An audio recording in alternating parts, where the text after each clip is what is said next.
Hello everyone, today I thought I'd be doing a video on why I still prefer to use Traitor melee over Purgatory melee for the hardest PvE content, that being Demonic Beasts. So there are quite a few points, I'll go over all of them. Don't mind the basic stats because my Traitor melee actually has my my melee set on, and Purgatory melee just has a CC set on. Just because I don't really want to make two melee sets, it's not really worth it. Especially if you can only use one on a team at a time. Maybe if they add like the 4v4 rule where you can make 20 you can use like the same name character. It's different, but I don't see that as a fun event anyway. So the main reason that I still prefer melee is that this Traitor melee that did release over a year ago is a lot less selfish than Purgatory melee. So this melee provides 40% damage reduction for your whole team, which is part of his passive. And with that 40% damage reduction, there's no catch. It works on everyone, whether it's different race or different attribute or everything. It works on everyone. But now let's look at Purgatory melee. Wow, you only get 20% damage reduction and it only works on demon allies. 20% and only works on demons. When I could have 40% that works on everyone. I would say the only good thing about this melee is the fact that he removes all debuffs from himself. Not the 50% attack related stats is good, but it's for one card. So, yeah. Let's get to actually the cards, because the cards are a big reason why I still prefer Traitor melee over Purgatory melee. First, I'll go over this Traitor melee, why I prefer him. Mainly because it's Amplify. Amplify is a card that is literally only based on the character you are using, so melee and his buffs. And if you're doing Demonic Beasts, you're going to have a lot of buffs. You're either going to be using Freya, if you're doing Bird, you're going to be using Meliodas, you've got Gotha. Gotha's attack-related stats buff does not count as a buff, as it's not a blue buff, but it does very help with Amplify. And of course, this damage is not affected by the enemy.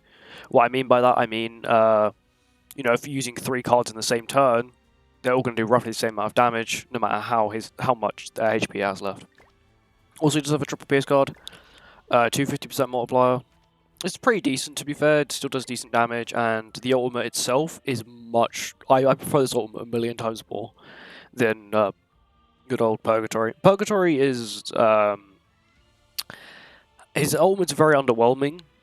For comparison, this melee removes buffs, stances, decreases all stats by 15% at 3. Bear in mind, this is 3/6, and the stats do change depending on what level. And inflicts cleave damage, which is a very powerful effect with a decent multiplier. Let's look at 6/6 actually. Well, we'll compare 6/6 to 6/6 because I don't have it like that, so it's better. I might as well compare it to something I don't have. 30% all stats. Of course, debuffs mainly don't work on Demonic Beasts, but let's just say PvE. If you were to use it in other PvE content. Still pretty big.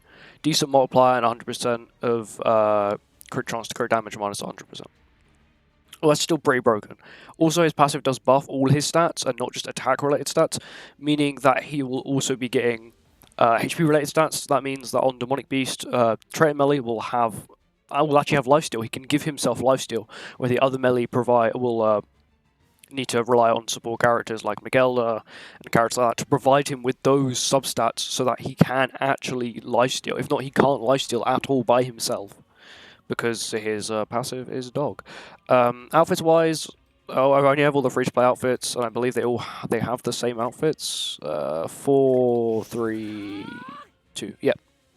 And let's go on to Purgatory melee. So Purgatory melee for me is kind of a letdown, mainly because firstly, I still believe Escanor is like you can't compare Purgatory melee and Escanor.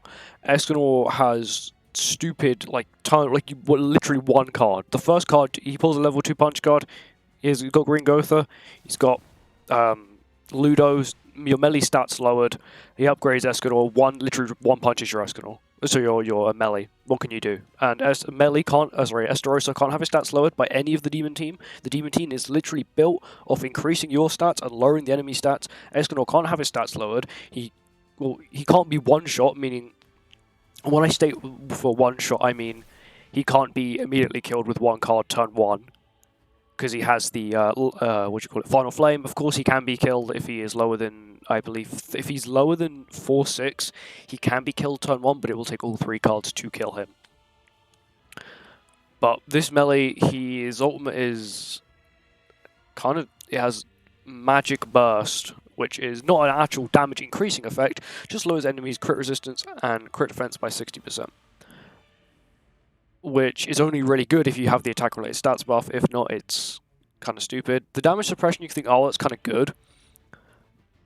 But if Escanor's hitting you for 70%, then he might actually be able to kill you just with the death damage. So I obviously said I obviously do it at 6/6 just for a fair comparison.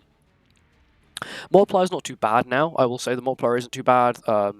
60% and 120%. Of course, this isn't a debuff. This is just straight up ignoring. So yeah, it would be good on demonic beasts, but it's still not the best. The damage cap is probably the best thing he has on his ultimate, and I think they realized that. That's the reason they added it, was for the damage cap and to make his ultimate actually decent. Because if not, his ultimate can't be compared to the Ultimate One, who has the capability of wiping an entire team even when disabled. His card, I don't like the fact it's based off enemy HP. This is the reason he can't really be used in Demonic Beast. Because if you think about it, let's say you're doing Bird, you're doing floor 1 of Bird, a phase 4. You know, he's got the really high defense, right? So you'd want to be hitting very hard every single time. Well, every time you play a card, your damage is going to get lower and lower because his HP is going to get lower and lower, which is not really what you want. His AoE, yes, it may have a higher multiplier than than Purgatory, than Traitor melee, but it's only half pierce rate, where Traitor melee is 3 times pierce rate, so it ends up actually doing more. Of course, this melee, Purgatory melee's AoE will look like it's hitting harder, but that's only because he has the attack-related stats buff. And this is another reason why I don't like using him. So firstly, none of the demonic beasts have stances. They will have, apart from the opposite dog. So yeah, so on phase 1 and 2 of each dog floor, one of the dogs does have a stance card, but it's always the dog that doesn't matter. You can do as much damage as you want to it. You're not affecting the actual health bar at the top. And the debuff, not many. Well, the hardest phases can't be debuffed, so this whole half of the passive is kind of useless. I'm not sure if the dissolve works though. Is it a debuff? Does he apply the dissolve debuff, or does it?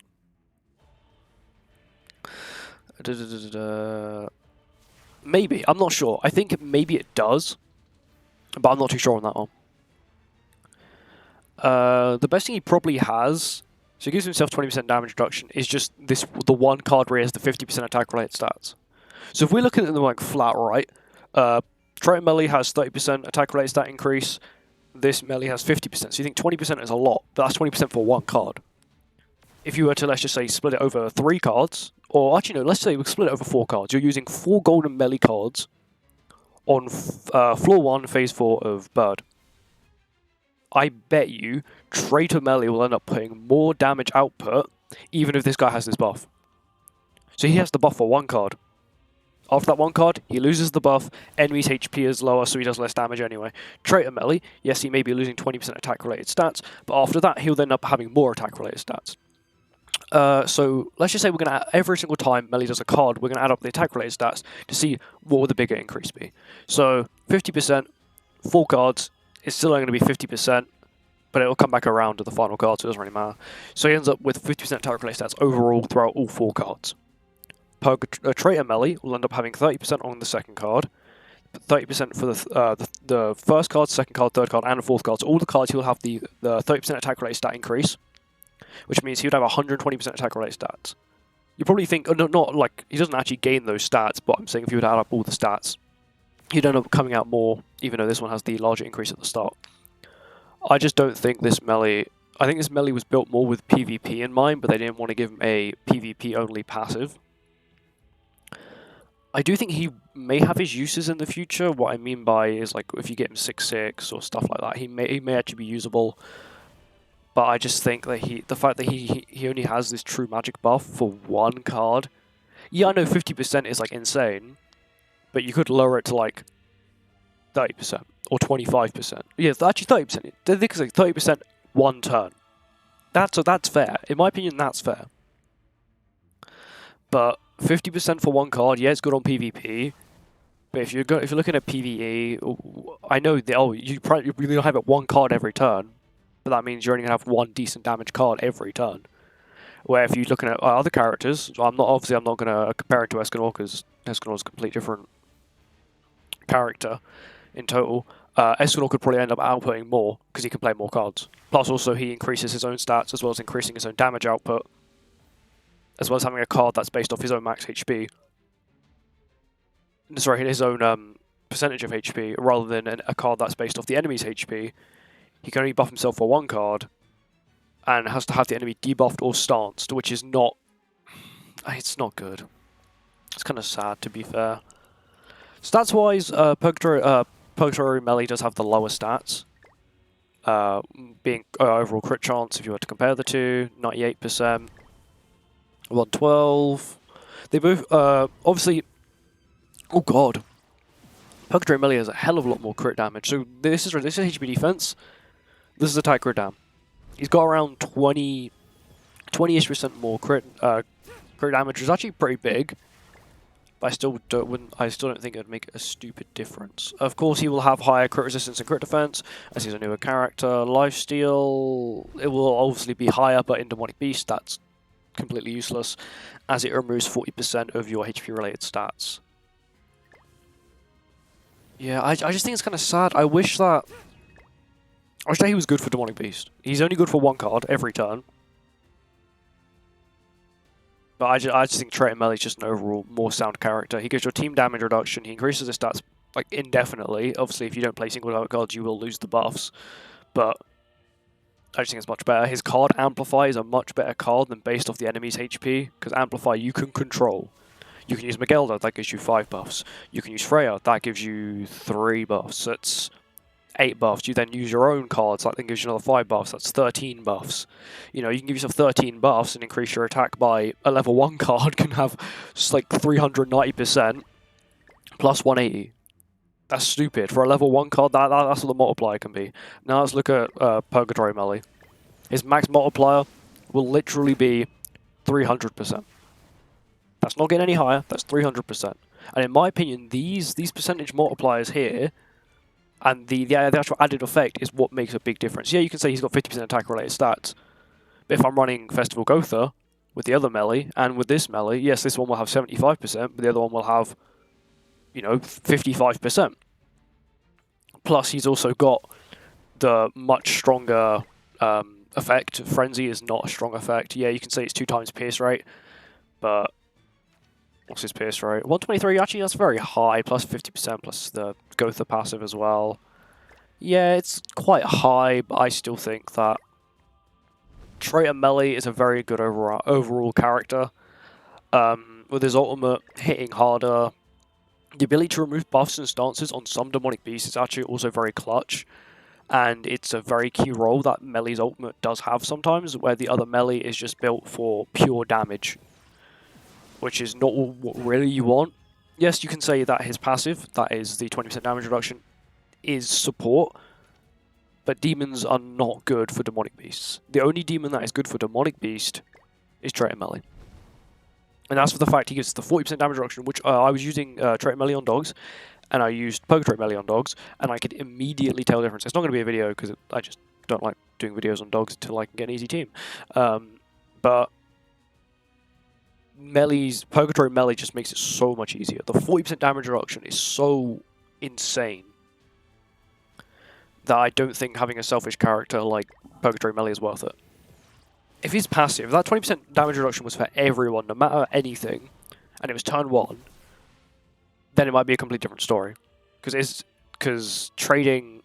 no, actually maybe not, because I still don't think Purgatory Melee could output as much damage as Traitor Melee. Actually, I want to know everyone else's opinion, because I think I'm very biased. I don't like Purgatory Melee, but I like Traitor Melee. I like Purgatory Melee. I love his cards. This guy's cards, I love his ultimate. I prefer Purgatory Melee's ultimate over Traitor Melee's ultimate for the looks, and for the cards, I still prefer Purgatory Melee's over Traitor Melee's. but from the overall effect and the usefulness of the character, I don't think Purgatory Melee can win. Traitor Melee is too solid. He's too good at what he does. In my Knighthood, I have quite a lot of players, and recently one of the newer players, newer, but he doesn't have Traitor Melee, and trying to find the best bird team because he's trying to do bird, and he recently got Meliodas, and we're talking about teams, and someone in my Knighthood asked, do you have Traitor Melee? He said, no, well, I guess you can sort of use Purgatory Melee, because he's good, but he's not as good as Traitor Melee. Traitor Melee is just too solid of a character. And I think it'll be quite a while till we get a melee that can be as good as good of a support as this one. Because the 40% damage reduction is insane. It's like having Diane. You literally have a Diane on your team. And if you, for some reason, actually no, for some people like to run Diane on Bird, even though they've got a very good team. I used to run Diane. But that means you've got 80% damage reduction, which has got her taunt up, which is kind of stupid. 80% damage reduction because of 2 characters on your team. But anyway, thank you for watching this video. I'd like to hear your opinions in the comments, because I'm not too sure if my opinion is very biased. But I'd like to know everyone else's opinion. Anyway, if you enjoyed this video, please make sure to like, comment, subscribe, and I'll see you all in the next one. Bye-bye.